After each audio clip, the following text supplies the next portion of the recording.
కోసం కువైట్ వెళ్లే భారతీయులకు అక్కడ ఇప్పటికే స్థిరపడిన లక్షలాది మంది ప్రవాసీయులకు షాక్ ఇచ్చేలా అక్కడి ప్రభుత్వం కీలక నిర్ణయం తీసుకుంది. వీసా నివాస నిబంధనలలో కీలక మార్పులు చేస్తోంది. విజిట్ వీసాల నుంచి మొదలుకుని పిల్లల జనన ధృవీకరణ పత్రాల వరకు ప్రతి విషయంలోనూ కొత్త ఫీలు, కఠినమైన గడువులను విధించింది. ముఖ్యంగా భారతీయులు ఎక్కువగా ఉండే డొమెస్టిక్ వర్కర్స్ విషయంలోనూ నిబంధనలను సవరించింది. ఈ మార్పులు డిసెంబర్ 23 నుండి అమల్లోకి వచ్చాయి. అసలు ఈ కొత్త ఎగ్జిక్యూటివ్ నిబంధనలు ఏంటి? ఎవరికి ఎంత ఫీజు పెరిగింది? గడువు తప్పితే పడే జరిమానాలు ఎంత భారీగా ఉన్నాయి? కువైట్ హోం మంత్రిత్వ శాఖ జారీ చేసిన పూర్తి వివరాలేంటో ఇప్పుడు చూద్దాం.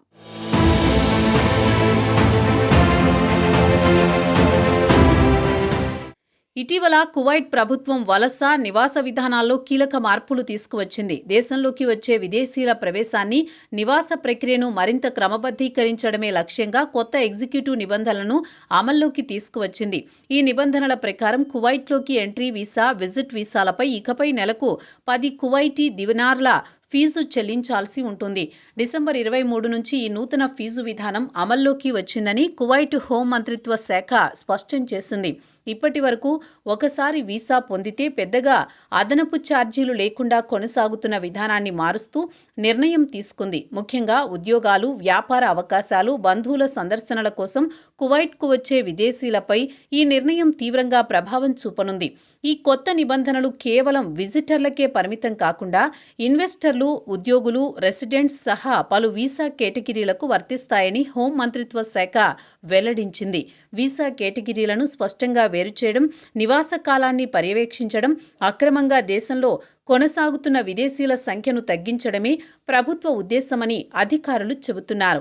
కువైట్ జనాభాలో విదేశీయుల వాటా ఇప్పటికీ ఎక్కువగా ఉండడంతో ఈ మార్పులు దేశ ఆర్థిక, సామాజిక సమతుల్యత కోసం అవసరమని ప్రభుత్వం భావిస్తోంది. ప్రతి నెల ఫీజు విధించడం ద్వారా వీసాల్ని దీర్ఘకాలం నిర్లక్ష్యంగా కొనసాగించే పరిస్థితికి అడ్డుకట్ట వేయాలనేది ప్రధాన ఆలోచనగా కనిపిస్తోంది.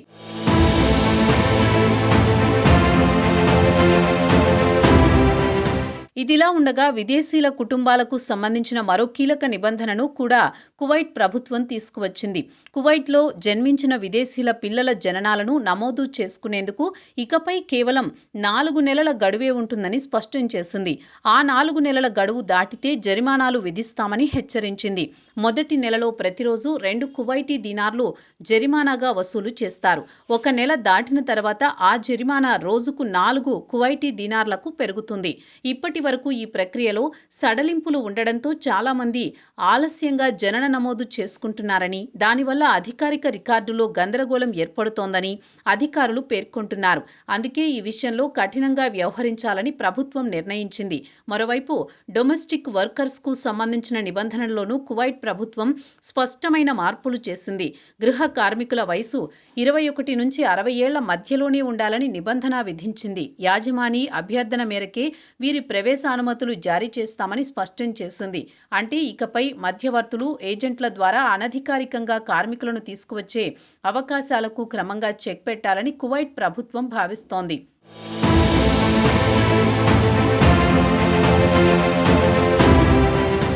గృహ కార్మికుల భద్రత, పని పరిస్థితులపై అంతర్జాతీయంగా వస్తోన్న విమర్శల నేపథ్యంలో ఈ నియమాలు తీసుకొచ్చినట్లు విశ్లేషకులు చెబుతున్నారు. ఇక డొమెస్టిక్ వర్కర్స్ కు జారీ చేసే రెసిడెన్సీ పర్మిట్ విషయంలో కూడా స్పష్టమైన గడువు విధించారు. ఈ పర్మిట్ కలిగిన కార్మికులు గరిష్టంగా 4 నెలల వరకు మాత్రమే కువైట్ వెలుపల ఉండేందుకు అనుమతి ఉంటుంది.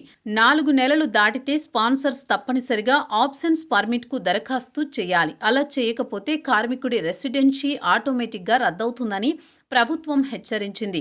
గతంలో చాలా మంది కార్మికులు స్వదేశాలకు వెళ్లి నెలల తరబడి తిరిగి రాకుండా ఉండడం, వారి వీసాల దుర్వినియోగం జరుగుతోందన్న ఆరోపణలు వచ్చాయి.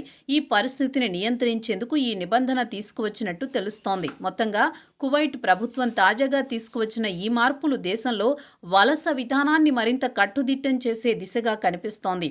విదేశీయుల సంఖ్యను నియంత్రించడం, వీసా వ్యవస్థలో పారదర్శకత తీసుకురావడం, అక్రమ నివాసాలను తగ్గించడం, అలాగే కార్మికుల కదలికలపై స్పష్టమైన నియంత్రణ సాధించడమే ఈ నిబంధనల వెనుక ఉన్న ప్రధాన ఉద్దేశమని అధికారులు చెబుతున్నారు.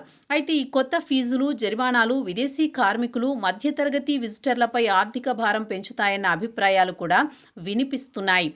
గల్ఫ్ దేశాల్లో ఉపాధి కోసం వెళ్లే లక్షలాది మంది విదేశీయుల జీవితాలపై ఈ నిర్ణయాలు ఎలా ప్రభావం చూపిస్తాయనేది రాబోయే రోజుల్లో తేలనుంది.